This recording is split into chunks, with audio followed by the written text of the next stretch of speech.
রবিবার দিনটা আসলে একটু চিকেন চিকেন একটু মাটন মাটন খেতে ইচ্ছে হয়, কেন জানি না রবিবারটাতেই এরকম মনে হয়। তো আমাদের আজকে কিছুই হয়নি বন্ধুরা, একদম সাধারণ লাঞ্চ হয়েছিল, মাটনও হয়নি চিকেনও হয়নি। তো কি হয়েছিল সেটা জানতে গেলে পুরো ভিডিওটা দেখতে হবে। তো সবাই দেখো, একদম গরম গরম ভাতের উপরে নিয়ে নিয়েছি লেবু লঙ্কা, স্যালাডে নিয়েছি শসা আর পেঁয়াজ কুচি কুচি করে, বেগুন ভেজে নিয়েছি, আলু সিদ্ধ মেখে নিয়েছি, কাঁচা লঙ্কা সর্ষের তেল পেঁয়াজ শুকনো লঙ্কা ভেজে।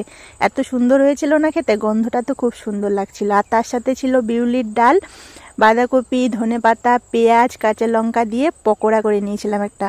আরেকটা ছিল আলু বেগুন ওলকপি সিম ধনেপাতাটা দিয়ে একটা মাখা মাখা সবজি। আর ছিল কচু দিয়ে মাছের ঝোল। মাছের ঝোলটা এত সুন্দর হয়েছিল খেতে, এমনিতেই আমার কচু দিয়ে মাছের ঝোলটা খুবই প্রিয়। তোমাদের কার কার কচু দিয়ে এরকম মাছের ঝোল ভালো লাগে সকলেই জানিও।